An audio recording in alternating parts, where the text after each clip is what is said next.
¿Qué tal? ¿Cómo están amigos y amigas de esta comunidad? Como siempre un gusto, como siempre un placer que nos acompañen.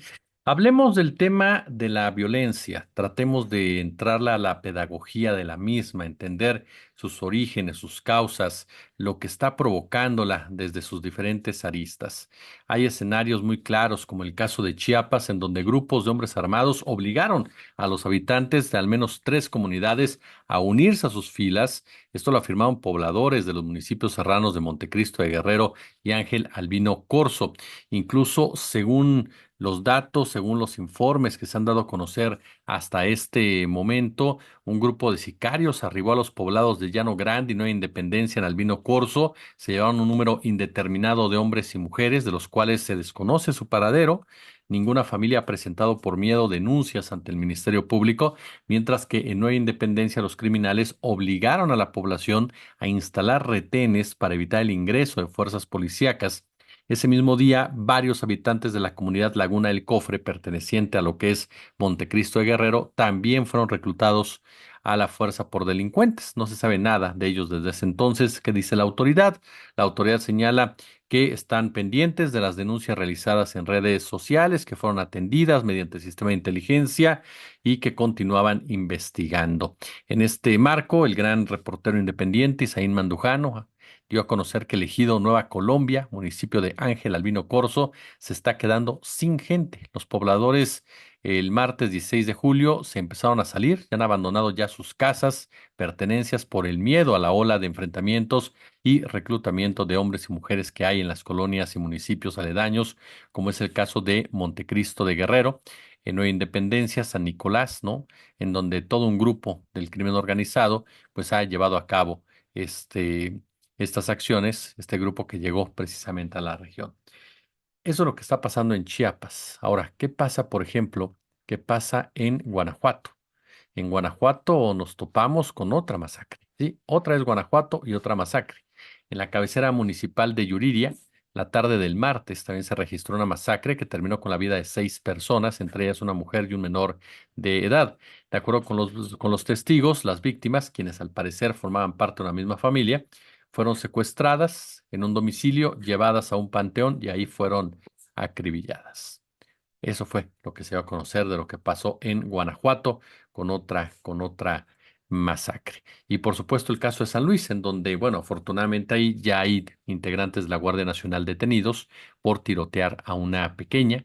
Esto en uno de esos clásicos episodios que tristemente, vergonzosamente se han dado en México desde hace muchísimos años, en donde la gente no confía en los retenes, la gente no confía en las unidades militares de la Guardia Nacional. ¿Por qué? Porque consideran que pueden estar coludidos con el crimen organizado, que pueden ser narcotraficantes disfrazados y por lo tanto prefieren evadirlos o simple y llanamente prefieren desviarse o escapar.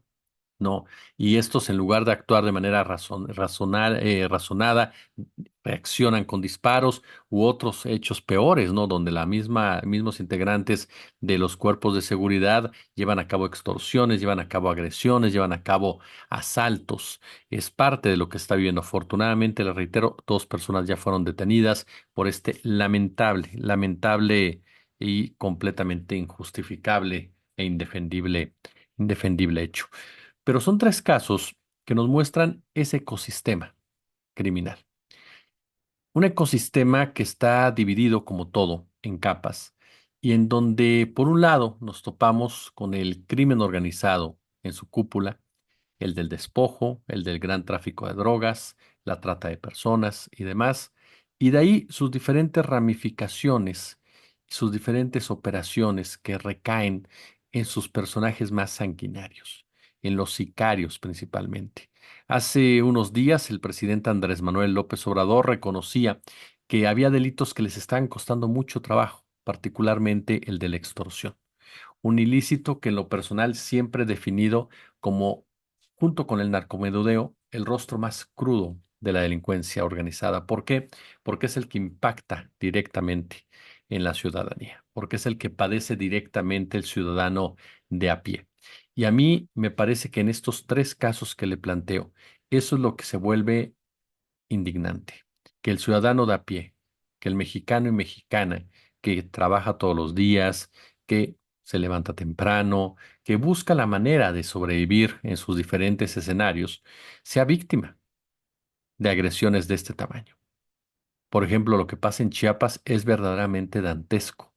Hablamos de poblaciones enteras que prefieren irse. ¿Por qué? Porque están solas, porque saben perfectamente que nadie las va a ayudar, porque saben que están en medio del fuego cruzado, porque no les queda de otra, o los convierten en esclavos del narcotráfico, o los matan, y por lo tanto lo mejor es dejar sus casas y salir huyendo, si ustedes me permiten este término. Y este desplazamiento es en el fondo lo que buscan los grupos criminales. Aprovechan estos vacíos de autoridad, estas complicidades de la autoridad, para generar estos desplazamientos, para tomar el control de estas zonas y posteriormente explotar los recursos naturales. Es indignante que alguien tenga que dejar su casa, dejar su territorio, porque llega un grupo y se lleva a tus hijos, se lleva a tus hijas.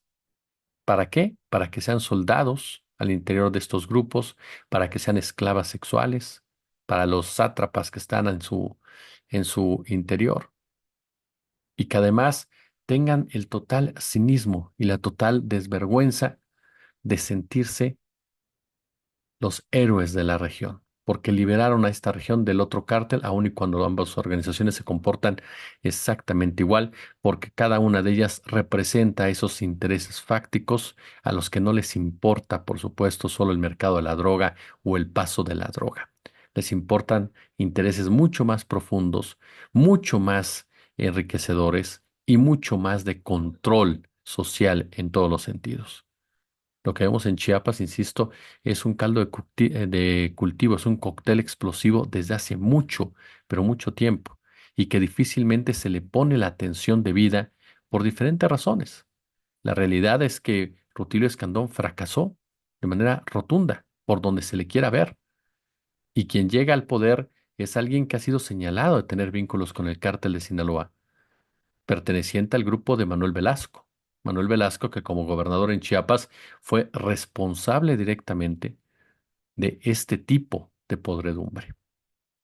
Hablamos precisamente de un Chiapas abandonado. ¿Por qué? Porque para estos poderes fácticos, empresarios, políticos, militares, es un territorio sacrificable. Y su población es una población que si no está funcionando a favor de los cárteles, es una población también desechable. Ese es el origen de lo que estamos viendo en Chiapas, el despojo, el desplazamiento para despojarlos de recursos naturales, el despojo violento, el despojo criminal, el desplazamiento del terror, en pocas palabras. Y en el caso de Guanajuato, hace unos días el fiscal de Guanajuato, Carlos Amarripa, y el gobierno de esa entidad panista, por cierto, hicieron una conferencia de la paz e invitaron a Chumel Torres para que nos dijera que él desde chiquito le echaba muchas ganas porque como es del norte, pues allá tienen la cultura de levantarse temprano. Es decir, ¿qué hace Chumel Torres hablando en una conferencia por la paz? Claro, el gobierno de Guanajuato tiene todo el derecho de invitar a quien quiera, pero no con recursos públicos, porque esos recursos públicos están destinados para combatir la inseguridad, para generar las condiciones necesarias para ello. Y sin embargo, pervierte un evento, una conferencia de esta naturaleza que tendría que ser de las más importantes al invitar a un personaje que no está capacitado en ningún aspecto para aportar nada a a esta discusión y que se ha caracterizado a través de toda su trayectoria por comentarios prejuiciosos, racistas y clasistas, que no abonan, por supuesto, a la reconciliación social de ningún estrato y este, de ningún escenario. Guanajuato es un lugar en donde el crimen organizado genera esta violencia, en donde el crimen organizado lleva a cabo una violencia atroz para mandar un mensaje, en donde el crimen organizado desde hace mucho tiempo sentó sus reales desde la gubernatura.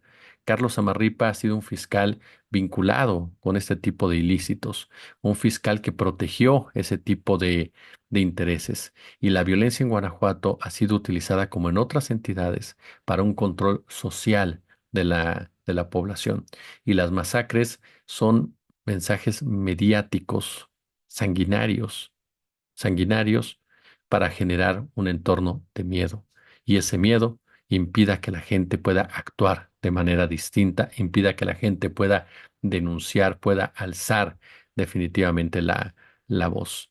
El fracaso se debe a la falta a la falta de trabajo conjunto, pero en muchos sentidos, y se ha denunciado, el gobernador de Guanajuato no asiste a las juntas de seguridad con el gobierno federal. Además que desde hace mucho tiempo Guanajuato decidió a nivel estatal comportarse de manera independiente en materia de estrategia de seguridad, aun y cuando en la época de Calderón fue de los más fervientes apoyadores de esa guerra, generando por supuesto el entorno necesario para que tarde que temprano su población pagara las consecuencias de esa estrategia securitaria.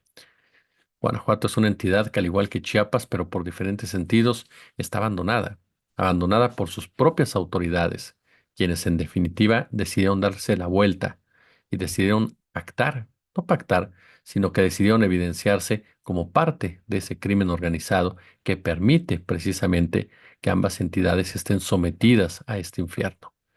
Y del otro lado, para comentarles el caso de San Luis. San Luis es es una entidad gobernada por este personaje Gallardo, alias El Pollo, cuyo padre fue señalado de vínculos con los Zetas. Incluso él mismo fue señalado de ese tipo de relaciones.